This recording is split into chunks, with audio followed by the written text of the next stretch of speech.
You're listening to a podcast from The Word. We're recording in progress. We are. Good Got morning. Rid of the little reminder. Yes, absolutely. There's this book, Long Players, Writers on the Albums That Shaped Them, edited by Tom Gatty. First appeared in the New Statesman as a feature. You're in this, Mark Ellen.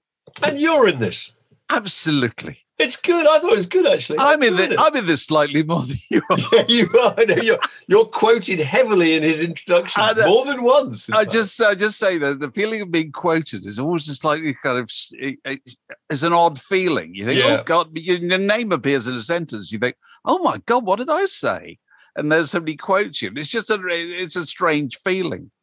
I'm the rock writer. Rock writer, David Hepworth. Rock writer. Yeah. I think of radio programs who say we're going to introduce you as rock critic. I say, can you find the last example of when I criticised any rock, please? You know, also being a rock critic. There's something about being a rock critic. I'm a rock critic. It's rather kind of lowers the sun seems to be setting slightly. Don't you think the clouds are a bit lower? Yes, absolutely. The ceilings come down a few inches. So the birds. They're going to be in the corner going, I think you'll find that the birds were considerably better than the Yes, birds. absolutely. Small children stop smiling. You can't hear laughter in the streets. There are no longer dogs chasing strings of sausages hanging off butchers' bicycles. All the fun of life has gone, and suddenly it's been replaced by a bloody Velvet Underground record. Oh, for Christ's sake, honestly. Have rock critics increased the sum of human happiness, or have they reduced it? They have reduced it, Millard. They probably have reduced it. They have. But anyway, what did you write about in here? I read about the B-52s. Oh, of course. I'm not very good at finding those records that shaped my life or changed my life. I don't think my life has ever been shaped or changed by a record. I didn't say that, actually, to be fair. I don't well, think no, Jay, the record is called Writers on Albums That Shaped Them. Fair enough. So I wasn't shaped by the B-52s' first album in 1979, but I just loved it. I wrote about it. You just fancied. And I fancied one of the B-52s. Fred.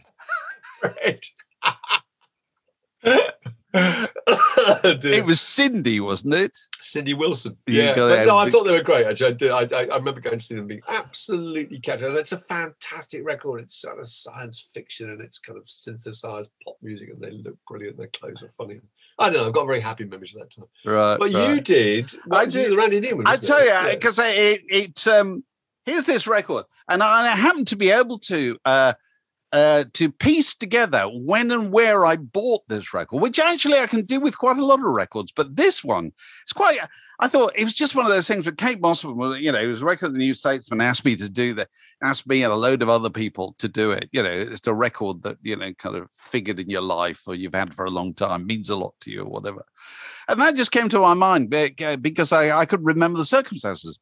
I think it's June the 4th or something like that, 1972. You actually mentioned it, don't you? I did. Have you got it? Something like that. You've probably got the thing in front of you. I'll tell you why I remember it, because my then girlfriend, now wife, the current, the present Mrs. Hepworth. And we went to see the J. Giles Band at Midnight Court at the Lyceum. Do you remember those late night gigs? God, I do. I don't know why they did them so late. The ballroom roof open to the stars. Well, yeah, possibly. 1st of July, 1972. Okay, 72. Yeah. I was a huge fan of the J. Giles Band, and we went to see them. And do you know who was supporting them? Brewers Droop, Mark, who we were only talking about the other week. I was quite like Ron Watts and Brewers Droop. Into Bad Habit, didn't they? Was it about Good Habit? Good Habit? No, that was different. Oh, no, Brewers Droop, yes. Brewers Droop. Ron Watts. No, Ron Watts. Who used to run the pub in High Wycombe. What's the pub called in High Wycombe? I can't remember. Nag's Head? It could be. And I saw them at the Cajun pub rock band. I always liked them. Anyway, J. Giles Band. It was sensational, but it was very late at night, although we were young in those days. And so we came out of the Lyceum about 2:30 in the morning, and we went and found the only place in London where you could get something to eat in the middle of the night, which is an all-night wimpy bar in Old Compton Street, which you can imagine. That's what it was. You know, it was a wimpy, and it was a lukewarm cup of tea. So it always was in those days. And then we walked all the way to King's Cross Station, which was closed, and we waited for the first suburban train to go back up to Palmer's Green, where she was living at the time. And, you know, I can remember it so clearly, you know, what a sleepy city London was in those days, you know, in the middle of the night. Yeah. Anyway, we got back to Palmer's Green. We went to her flat, and then there used to be a record shop in Palmer's Green called Opus, and I used to go in there all the time, and I went in there, and there was Randy Newman's Sail Away just come out. And I knew Randy Newman's songs through other people's versions, but I'd never really heard him that much himself. Anyway, I remember I bought it, and we took it back to her flat, and we sat and listened to it. And if I'm honest, I thought it was a bit dry at the time, actually. I thought this doesn't give a lot as a record. But anyway, over the years, I can return to it again and again. And what's interesting to me is what endures with records is very often that very quality of dryness. It's the less production there is, very often the better. We were talking about recently. We were talking about Bob Dylan, John Wesley Harding. Exactly the same. It's very so lean, isn't it? Oh, that's what makes it last. And it doesn't mean it's dated. You know, it's production that you can date things. Yeah, it is production. And also the great thing about Randy Newman is that he's the kind of poet of the unworthy thought, which is what I've always loved about him. You know, that Randy Newman writes what your heart thinks, you know, not necessarily what your brain likes to think. And I like to feel I rounded out this little piece about Sail Away by saying that the girlfriend and I are now grandparents, you know. And as we push the babies in the park, we sing to ourselves that little line from Memo to My Son, which is on this record, which goes, wait till you learn how to talk, baby. I'll show you how smart I am. which is just, I just thought, this is a beautiful little vignette. I just wrote it quickly, banged it out, you know, appears in the New Statesman, everybody kind of happy. And then years later, they say, we want to put this in a book. Fine, can I use it? Yeah, fine. Then you got the problem. You got book publishers involved, and book publishers are terrified of quoting lyrics without permission. Because they think they're going to get charged. And someone's going to stop the presses just as they're about to roll. Because, so basically I had to rewrite the end of it so that I kind of paraphrase those lines from the song, which is a shame you have to do that, really, isn't it? You know. And let's be honest, they wouldn't care. They wouldn't notice, and even if they did, they wouldn't care. Well, here's the golden rule about dealing with publishers and record companies and legal departments. Never ask for permission, always ask for forgiveness. You know, because permission, you'll never get it. Because, you know, somebody's job is just to say no. That's what. Well, all those times on music magazines, I used to ring up our lawyers and say, should I run this? And they'd always say, take it out. Yeah, absolutely. They say take it out because why not? Because it protects them. Because they said leave it in and it went wrong, then they'd be fine. It's never a wrong answer, is it? No, I know. So who else is in this book alongside rock writer David Hepworth? David Hepworth, exactly. David Allen and Mark Hepworth. Yeah, there's Suzanne Moore, Kate Mossman, and Will Self, and Lionel Shriver, Neil Tennant, all sorts of people. There's, it's not just critics, really. It's mostly writers, isn't it? Novelist David Mitchell. I was reminded by how much I loved Clive James. Clive James talks about the album Ellington at Newport, 1956, and he was just a massive jazz head. And I love the way he writes. He said, I personally tested this to destruction on my carriogram. I played it to death. And he talks about this. There's a live recording from 1956 Newport Jazz Festival, at which Duke's band tore the whole district to pieces. I just used to love him, you know. And I remember him saying once that, talking about phraseology, he was saying, all I can do is turn a phrase until it catches the light. Yeah, absolutely. And I can still quote loads of them, you know, on Arnold Schwarzenegger. His body, he has a body like a condom full of walnuts. Absolutely. Remember that one? I'm going to go further. Doesn't he say it glistens like a condom full of walnuts? Oh, maybe it is glistens. I think. Which is better. The idea it catches the light again. Yeah. That's better. There was a lovely one when he was writing about Rod Stewart in 1979. Rod Stewart used to wear those kind of ludicrous striped trousers, and he said he was described as hopping about like a bifurcated marrow. It's so good. Hopping about is such a great phrase. It's so sort of slightly demeaning, you know. Oh, God. And all this philosophical stuff. You say a life without fame can be a good life, but fame without a life at all, a life is no life at all. Fiction is life with the dull bits taken out. He's brilliant. He wrote a wonderful thing once about how he's never forgiven C.S. Lewis for going on long walks with Tolkien, for not strangling him. In fact, for not strangling each other, which would have saved everybody from hundreds of pages dripping with the wizardly wisdom of Gandalf, and from the kind of movie in which Orlando Bloom defiantly flexes his delicate jaw at thousands of computer-generated orcs. You know, and it's a lovely idea, you know. But it did strike me that are there any critics who still have that kind of sway anymore? You know, you remember Anthony Lane would put out a film review, and I do read Anthony Lane's film reviews for pleasure. Yeah, because he's a fabulous writer and you know, very thoughtful. I don't then think, oh, I must go and see that film or anything like that. I just read it on its own as a pleasure, you know. So I tend to. You know, I tend to like the really writerly ones whose writing you enjoy. Yeah. Rather than somebody quickly telling me whether something is worth seeing or reading or whatever. Because I find increasingly tend to get those kind of tips from social media. I did entirely.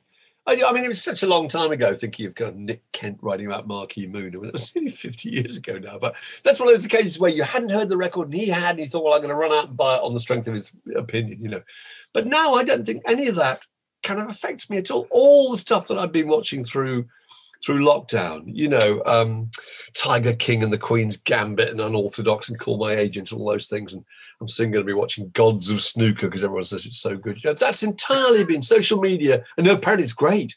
And it's been social media. And yourself. Well, yeah, really, it's great. Yeah, no, I'm convincing myself I know.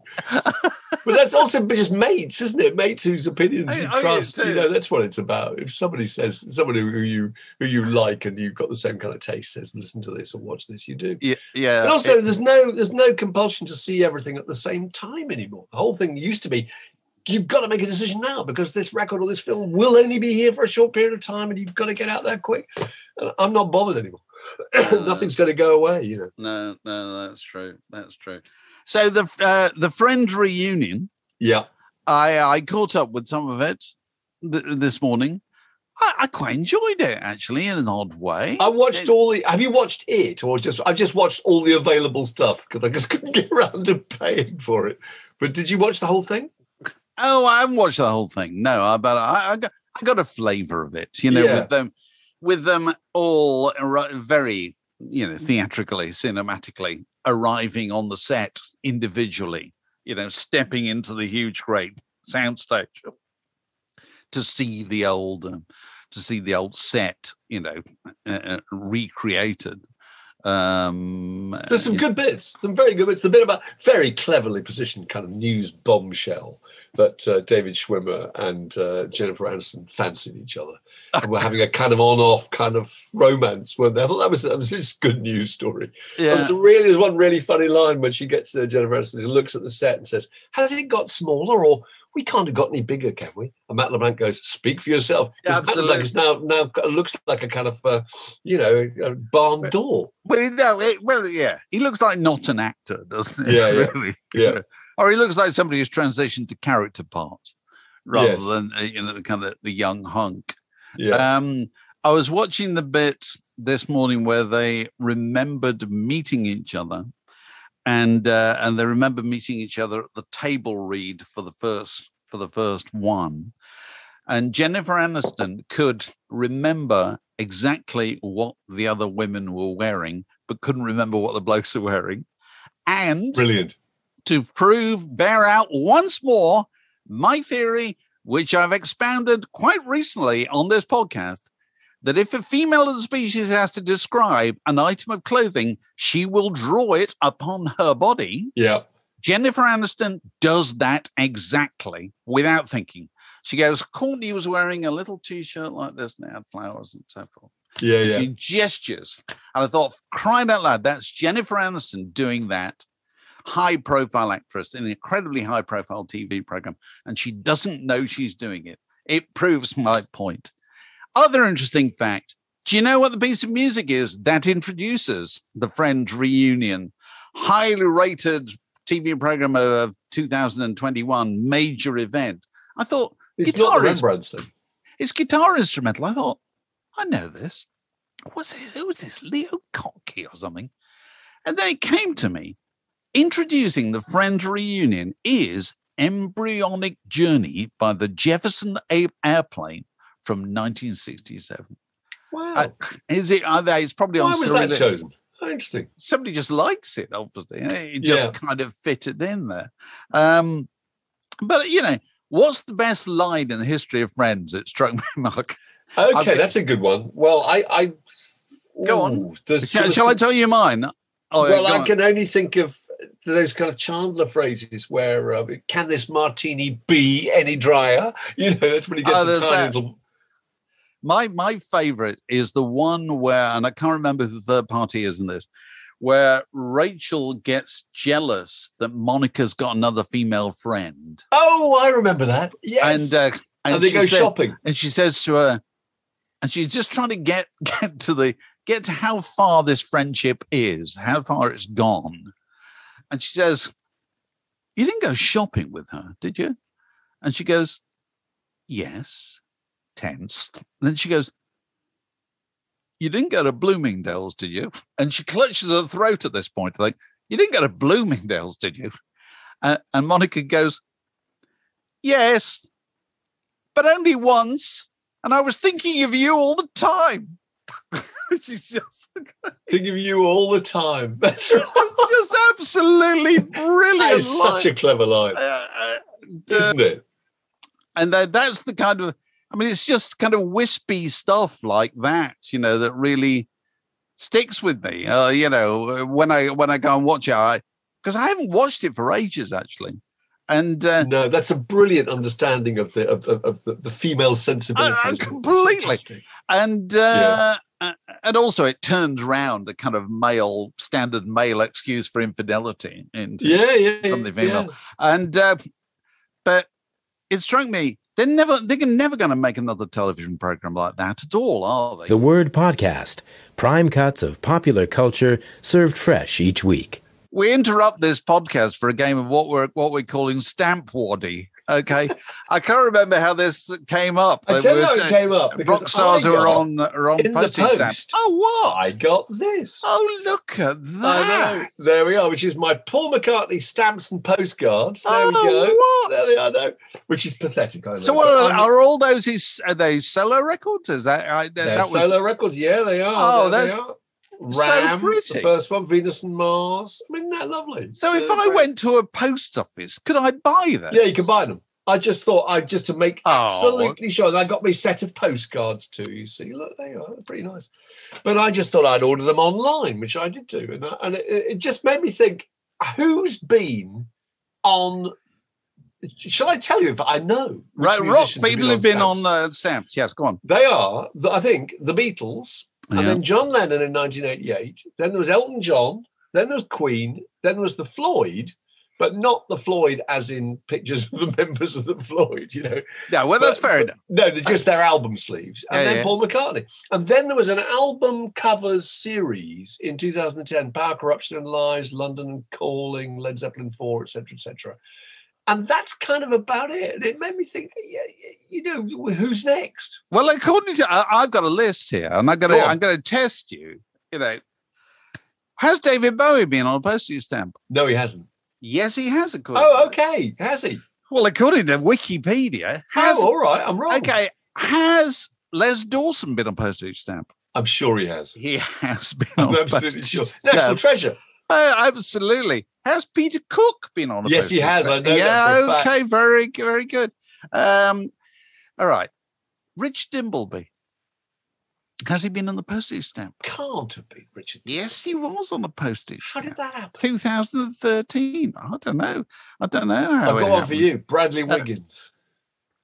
Must have been. He has. Yeah. Well, they're kind of Olympic gold medalists. They probably they did a whole set Hitchcock. of them. Surely, Alfred Hitchcock. He has. Okay. Prince Harry has. I see from my list here. Fred Perry. Has Peter Sellers ever been on a postage stamp? God, you'd think he should have been. Well, he has, according to this. Yeah. And, Sir Walter Scott, obviously. Ralph Vaughan Williams on a postage stamp. Must have been. Billy Wright. None more British. There's a long list here. Anyway, so there are no prizes there. But I'm going to go and get some of those Paul McCartney stamps. Oh, they're great. I like the look of those. But I'm thinking, who are the next contenders in the rock and roll pop pantheon? Firmament. Yeah, because it can't be. Your Ed Sheerans and your Adeles have not been around long enough. There's something not quite right about The Who. I don't know if they appeared now. Oh, then you see, no, The Who, I would have thought are ripe to be on a postage stamp. Well, just out of the blue. Because, Heinz, they recently did a special Heinz baked beans. Oh, they did, that's right. To remember Roger Daltrey in the bath full of beans. On the cover of Who Sell Out. So I imagine The Who. I'll tell you who I'm thinking. Surely, ought to be in a postage stamp. But I'm not saying this because I'm a fan or anything like that. But surely Oasis, you would have thought. They're a big UK band, aren't they? Big UK band. A lot of Union Jacks were involved at one point, weren't they? They look good. And they're also uniquely British. Or something. Noel would love it, wouldn't he? He'd love to be on a postage stamp. He'd love it. Okay, other contenders, I think Pet Shop Boys are getting there. Oh, okay. No, that's I think Pet Shop Boys are moving into National Treasure. Era. Very good. And I tell you another two that I think are absolutely, it's got to happen. One is Madness. Oh, yes. Everybody loves Madness. They look fabulous, don't they? Everyone's got a favourite member of Madness, etc. And Kate Bush. Surely. Yeah, no, surely. Kate Bush, you either love Kate Bush or you just generally approve of the idea. No, they do. Yeah, absolutely. I think those are good suggestions. I think Pet Shop Boys are a really good suggestion. Yeah, people love them. Neil would love the idea of being on the stamp. He would. Who wouldn't, for goodness sake? But there's also various ones on the edge, I think. The Jam, Smith. On the edge, very good. On the edge. Yeah. See what you did there? That's very good. But you said the Jam, yes, possibly, yeah. Jam, Smiths. I don't know. No, probably not now. You have some objection to the post. No, they have to be part the glue is wrong or something like that. These are the means by which, final demands are sent or eviction orders. No. I will not have anything to do with that. That's right. Because I am too pure. Return to sender. Yeah. No, those are good. Kinks is possible. Kylie, but she's not British, of course. Kylie, I don't know. Commonwealth. Can you get away with that? Yeah, you probably could. There's probably a stamp for Dame Kiri Takanawa. So why couldn't there be one for Dame Kylie Minogue? For goodness sake. But it's funny, isn't it? Because there's certain people who fit and don't fit. It's like Rod Stewart. I'm not sure it quite fits somehow. I don't know why. That you've got to be kind of generally adored and approved of and not too badly behaved. See, the Stones. I don't think there's ever been a Stones stamp. I can't see a Mick Jagger. I'd say a Rod Stewart stamp, you would always kind of suspect that it was a bit hooky and that the postman wasn't going to deliver it. It would not be proper currency. And a Rod would be having a nice little earner out of it somewhere. He'd be trousering a wedge. Wouldn't he? It would be a nice little drink in it for him. Yeah. So if you've got any suggestions as to who ought to be on a stamp, please send us a postcard. This is a junction in the word podcast. It separates that bit from this next bit. So here we are. Alex Gold has come out of the back room to join us in the front. He's come with the grown-ups. He's coming to the main room. You've been allowed out. Alex, how are you doing? I'm all right? Yeah, I'm fine. You're on your best behaviour. No swearing. He's ironed his T-shirt. We like to think on this podcast we bring you, our definitive judgment on the issues that divide us, as a society. And to that end, we thought we should just finally work out who's best, Britney Spears or Taylor Swift. And Mark Allen and I think we got our heads. We know the answer. We know the answer. We're absolutely confident we know the answer. We've got a feeling that your answer will actually be the opposite. So a free and frank exchange of views may develop. Shall we just tell him what we think, first of all, what our answer is? Please do, yes. Okay. Indulge me. Just write this down, Alex, so you don't forget it. The answer is Britney Spears. It's as simple as that, for goodness sake. She's a genuine, fascinating pop phenomenon. Completely. You can spend years thinking about Britney Spears. You can't spend very long thinking about Taylor Swift. Also, the thing about Britney Spears is you get the impression that actually it was a lot of people recognising her talent and pushing her along, her mum driving her along to join the School of Performing Arts and all that, rather than her being fiercely ambitious. It's almost as if it all happened by mistake, And I love the fact that she's so fallible, isn't she, Dave? She does very things go fallible. wrong. Absolutely. She snogged Madonna on the MTV Awards. She married a bloke at one point for 55 hours.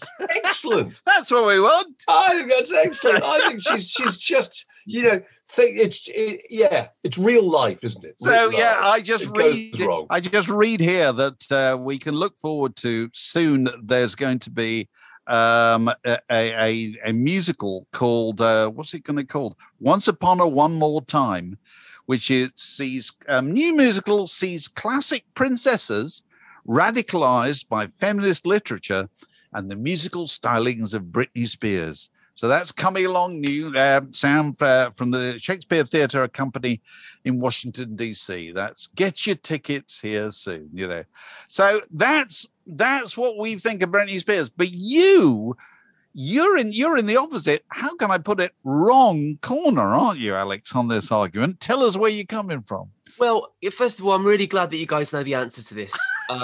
However, the right answer, of course, is Taylor Swift. And it's just a fact.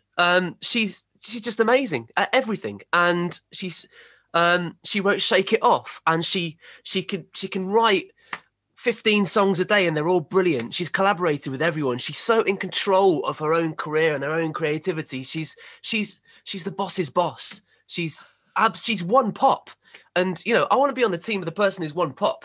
Oh, I see. Isn't there something slightly, I'm interjecting here, something slightly cold and cynical about her? If I remember rightly, her father was a stockbroker, right? Mum was a mutual fund marketing executive.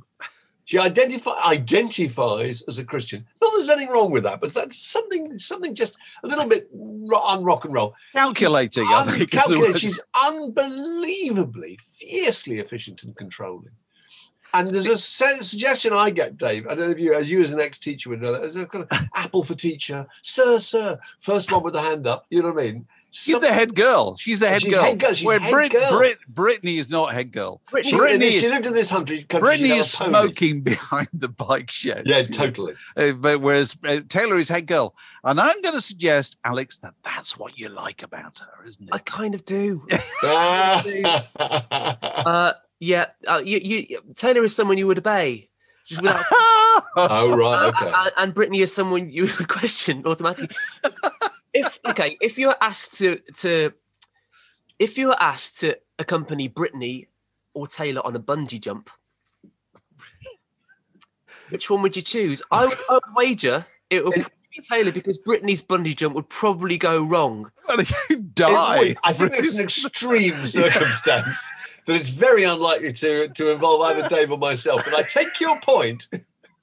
But there's something milk-fed and wholesome about her, isn't there? And you get the impression her body is a shrine in a temple. She's having the sort of breakfast that you have every day. Magic, made up of berries I've never heard of, and live yogurt cultures bubbling away in your airing cupboard. Exactly. Taylor's a safe pair of hands. Britney is relatable. We all feel sorry for her a little bit.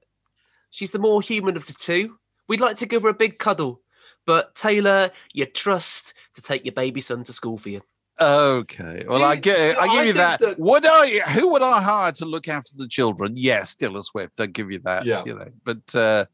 But pop stars is a different thing. You're looking for something different. Anyway, I think people care about Britney on a personal level. They do. They care about Taylor Swift because they like the idea of Taylor Swift, but I don't know if they feel that strongly about her on a person. I'd like to say this debate will run and run, but it won't, because Mark and I have settled it, because there's two of us and 2-1 of you. 2-1. That's the aggregate score. And we're older than you are, so it's as simple as that. But tune in next week for another major pop face-off. We'll decide other important questions of popular music. While we've been doing this, I tweeted saying, we're recording a podcast. Has anybody got any questions? And look, we got a few here.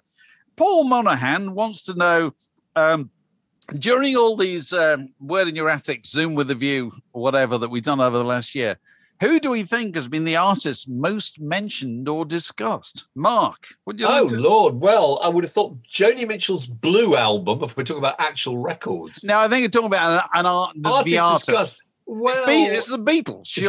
Undoubtedly the Beatles. It's the Beatles. But that's because we go back to the Beatles at times of hardship and we find great comfort. In fact, this morning we are talking about Paul McCartney's stamps. So absolutely. No, it's the Beatles. Of course, it's got a bit of a warm glow there. I can tell you empirically, because when I upload videos to Patreon, I always tag. Of course. Just in case people want to search for an artist. Yeah. And the Beatles are the most tagged artist on the Word in Your Attic. Okay. There you go. No surprises there. This next one comes from NG Laurie Books. Swim, cycle, or run? What is your fitness regime? Love the idea that I've got a regime. Well, it was cycle, but unfortunately, about 3 months ago, I had a bit of a cycle spill. You had a bit of a prang, readers. A bit of a prang. So I've been limping around for a while, but I'm back on the bike. I'm afraid a lot of walking, but no swimming. Back on the bike. Yeah. Stephen Green wants to know how you are, Mark, because you've not tweeted anything since 2015. I think, Stephen, if you've been paying attention on these clips, how is he? He's doing this almost every day, No, I just rather gave up on Twitter, actually. I'm still following thousands of people. I just don't tweet myself. I'm there. I'm watching in the wings. Oh, right. So first post-lockdown live gig. Any artist still alive, any venue, who would you pick? Who's it to be? Alex? Do you have one up front of mind?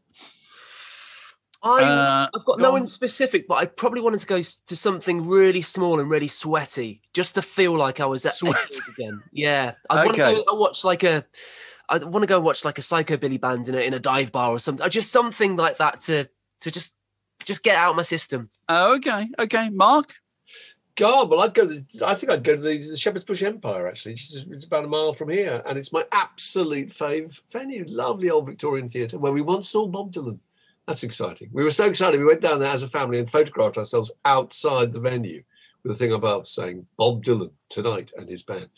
Artists, don't know. Go on, you suggest yours, Dave. Who would you know? I was going to say Shepherd's Bush Empire as well, as long as you and I, because I assume we're going together, because we are joined at the hip. We're joined at the hip.